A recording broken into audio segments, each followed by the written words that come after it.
Chapter 4. Plum. I heard a familiar ting in the words Dr. Frank used to describe how her mother was pulled into her father's orbit by those two blue pearls, reminding her of gazing into the eye of the ocean. I thought about all the space between her story and mine, how Ba and Ma met, all that he was never able to tell me about my own lineage and history. My Ba never told me much. I was still clutching my favorite ratted teddy bear to my chest when Ma left with a simple duffel while he was finishing his rounds at the emergency clinic. She knew how long he'd be gone, at what point in the night he'd return home, too beaten down by the night's work to chase after her. It's a trick I learn later, when I leave him too. The night she left, she didn't even call a babysitter to stay with me. Actually, it hasn't occurred to me until now that I'm the second one to leave him.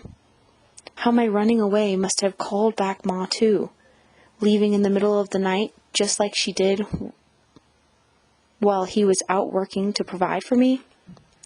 The guilt grips me like his hand on the back of my neck. At the time, it was too hard to think of how he would feel at my leave taking. I could, instead, only think of my survival.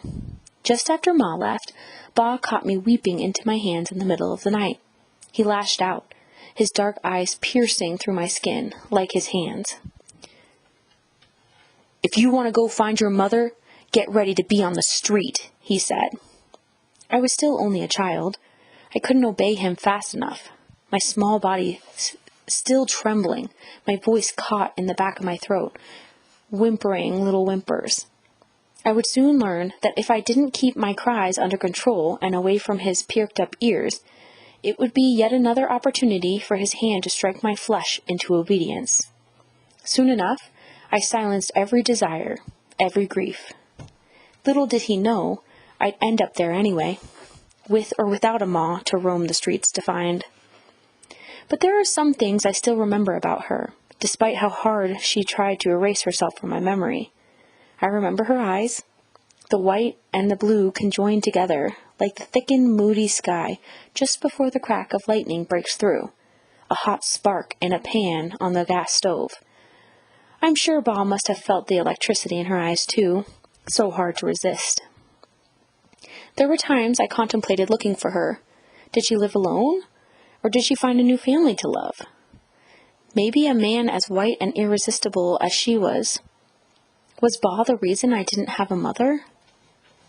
When I was on the streets and things got really bad, I fantasized about finding her. She takes me into her arms, grabs my torn bag and filthy clothes. We rent a hotel room for the night, where I finally bathe the stink of the street off my skin. She takes me to a local diner for burger and fries, and then drives me to our home, a lovely, simple house that's the perfect size for the two of us. Shutters on the windows, a porch swing, a tree in the front yard. Picture perfect. But I knew better. Or perhaps I was too afraid to uncover yet another rejection. I never did look for her. There is a comfort in holding on to her in memory. Ma's auburn hair falling in long waves down her back, curvy like a snake, but soft and squishy like her paper white belly that I used to rest my head against as I slumbered, because she can't ruin it for me.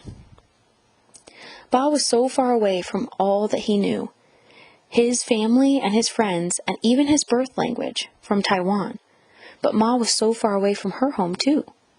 I always wondered if it was loneliness they both felt for home, away from and within it, that made him think that maybe they could find their way to understanding one another.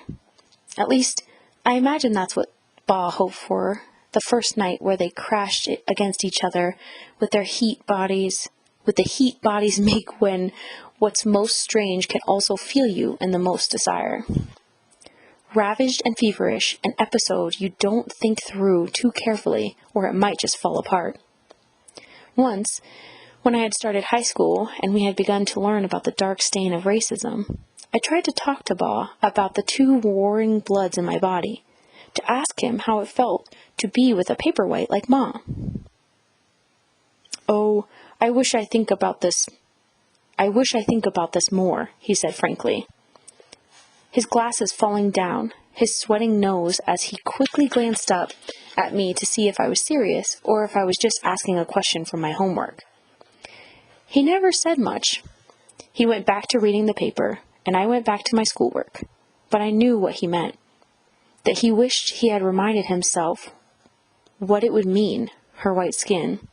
Not just for her, but for me, to have a child navigate the world split between immigrant and master.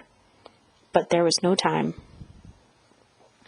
"It was a different time then, and then you were a surprise," Ba said without looking up from his reading. I knew him well enough to know what that meant. Before it even occurred to him to ask that question, I'd already started to sprout in Ma's belly, but then it was too late.